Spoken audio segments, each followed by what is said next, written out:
అందరికీ నమస్కారం. Welcome to YV talks. నేను మీ విశ్వ. రాజమౌళి గారి సినిమాతో బ్లాక్ బస్టర్ అందుకున్న ప్రతి హీరోకి ఆ నెక్స్ట్ సినిమా ఫ్లాప్ పడుతుంది.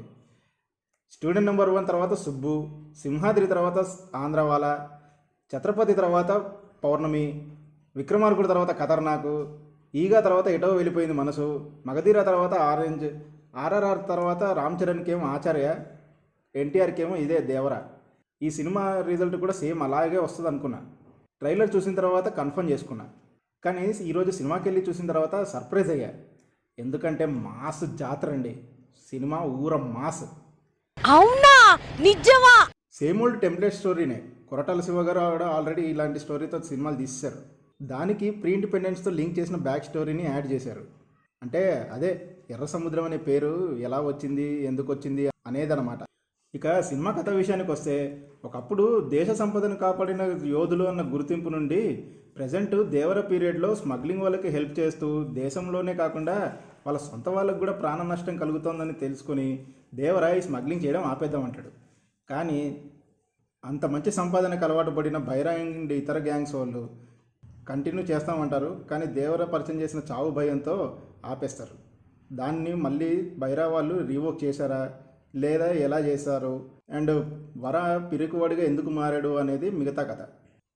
జనరల్గా ఇలాంటి టెంప్లెట్ సినిమాల్లో ఫస్ట్ హాఫ్ అంతా hero introduction, love scenes, comedy scenes తోటి నింపేసి సెకండ్ హాఫ్లో మెయిన్ క్యారెక్టర్ని రివీల్ చేసి సీరియస్నెస్ పెంచి సినిమా క్లైమాక్స్కి తీసుకెళ్తారు. కానీ ఈ సినిమాలో అది కొంచెం రివర్స్ అయింది. ఫస్టే మనకి దేవర క్యారెక్టర్ని ఇంట్రడ్యూస్ చేసి దేవర స్టోరీని చెప్తూ సీరియస్నెస్తో నడిచి సెకండ్ హాఫ్లో వరాని ఇంట్రడ్యూస్ చేసి వర లవ్ స్టోరీని, కామెడీ సీన్స్ అవి ఇవి నడిపించేసి క్లైమాక్స్కి తీసుకెళ్ళి ఒక క్లిఫ్ హ్యాంగర్ ఇస్తారు. అది ఎలా ఉంటుందంటే, బాహుబలిలో కట్టప్ప బాహుబలిని ఎందుకు చంపాడు అన్న రేంజ్లో ఒక క్లిఫ్ హ్యాంగర్ క్రియేట్ చేశారు. కానీ ఎగ్జిక్యూషన్ కొంచెం అటు ఇటు అయ్యి అంత ఇంపాక్ట్ అయితే క్రియేట్ చేయలేదు. బట్ ఓకే, ఆడియన్స్కి సెకండ్ పార్ట్ గురించి వెయిట్ చేసే క్యూరియాసిటీని అయితే పెంచింది. సెకండ్ పార్ట్కి లీడ్ ఇస్తూ క్లిఫ్ హ్యాంగర్ ఇచ్చారు, బాగానే ఉంది. కానీ నాకెందుకో సినిమా అయితే అయిపోయింది కదా, ఇంకా స్టోరీ ఏముంది, సెకండ్ హాఫ్లో ఏం చూపిస్తారు అనేది ఆలోచన వస్తుంది ఇందాక నుంచి. చూద్దాం సెకండ్ పార్ట్లో ఏం చూపిస్తారు. ఇక ఇప్పుడు సినిమాలో గుడ్ అండ్ బ్యాడ్ ఆస్పెక్ట్స్ చెప్తా. ఈ సినిమాకి ప్రధాన బలం ఎన్టీఆర్. వరాగా 2 డిఫరెంట్ క్యారెక్టర్స్ ప్లే చేశారు. అండ్ వరాలో అయితే డిఫరెంట్ షేడ్స్ ఉంటాయి. ఇక ఫస్ట్ హాఫ్లో దేవర ఒక పెళ్ళిలో డ్యాన్స్ వేస్తాడండి.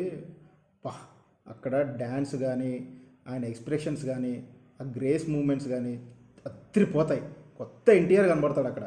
ఈ సినిమాకి మరో బలం అనిరుద్ రవిచందర్ మ్యూజిక్. పాటలు బాగున్నాయి, బ్యాక్గ్రౌండ్ మ్యూజిక్ కూడా అదిరిపోయింది. దీని మీద ఒక కంప్లైంట్ ఉంటుంది, తమిళ సినిమాలకి తమిళ హీరోలకి ఇచ్చిన బ్యాక్గ్రౌండ్ మ్యూజిక్ మన తెలుగు వాళ్ళకి ఇవ్వరు అని. కానీ ఈ సినిమాతో అది బ్రేక్ చేశాడు. ఎలివేషన్ సీన్స్లో కానీ, ఎమోషన్ సీన్స్లో కానీ, యాక్షన్ సీక్వెన్స్లలో కానీ ఇచ్చిన బ్యాక్గ్రౌండ్ మ్యూజిక్ అదిరిపోయింది.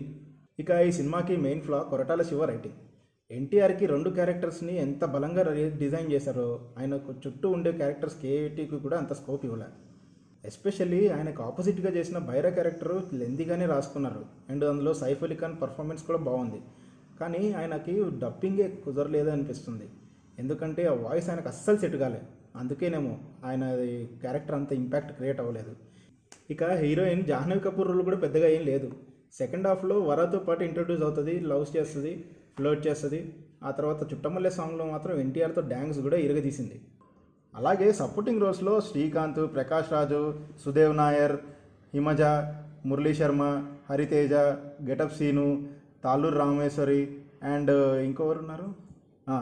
అండ్ దేవరకి భార్యగా శృతి మరాఠే అని మరాఠీ నుంచి మరీ తీసుకొచ్చారు ఒక అమ్మాయిని. కానీ ఎవరికి బలమైన క్యారెక్టరైజేషన్ లేకపోయేసరికి ఎవరిది పెద్దగా ఇంపాక్ట్ క్రియేట్ చేయదు అండ్ మనకి గుర్తుండవు కూడా. ఇక సినిమాటోగ్రఫర్ రత్నవేలు కూడా కొంచెం డిసప్పాయింట్ చేశారు. చాలా చోట్ల క్లమ్జీ అయిపోయింది. యాక్షన్ ఎపిసోడ్స్లో ఫాస్ట్ కెమెరా మూమెంట్లు, అటు ఇటు చాలా హడావిడిగా తిప్పేసిన కెమెరా ప్యానింగ్ వల్ల ఎవరిని కొడుతున్నారు అనేది అర్థం కాకుండా పోయింది. ఇక నైట్ టైం సముద్రంలోకి వెళ్ళే సీక్వెన్సెస్, అండర్ వాటర్ సీక్వెన్సెస్లో సీజీ చాలా తేడా కొట్టేసింది. ప్రొడక్షన్ డిజైన్ బాగుంది. సాబు సిరిల్ గారు ఎర్ర సముద్రం ఎన్విరాన్మెంట్ని చాలా అందంగా క్రియేట్ చేశారు. ఈ సినిమాకి నా రేటింగ్ 3/5. ఈ సినిమాను కూడా థియేటర్లోనే ఎంజాయ్ చేయండి. ఎందుకంటే ఎలివేషన్ సీక్వెన్సెస్లో NTR screen presence, Anirudh background music, మాస్కి జాతర పండగ చేసుకుంటారు. ఇదండి దేవరకి నా ఒపీనియన్. మీకు నచ్చినట్లయితే లైక్ చేయండి, మీ ఫ్రెండ్స్ అండ్ ఫ్యామిలీతో షేర్ చేయండి, అండ్ మా ఛానల్కి సబ్స్క్రైబ్ చేసుకొని మమ్మల్ని ఎంకరేజ్ చేయండి. అలాగే మీ సజెషన్స్ అండ్ ఒపీనియన్స్ ఏమైనా ఉంటే కింద కమెంట్ చేయండి. Thank you. సైనింగ్ ఆఫ్ మీ విశ్వ.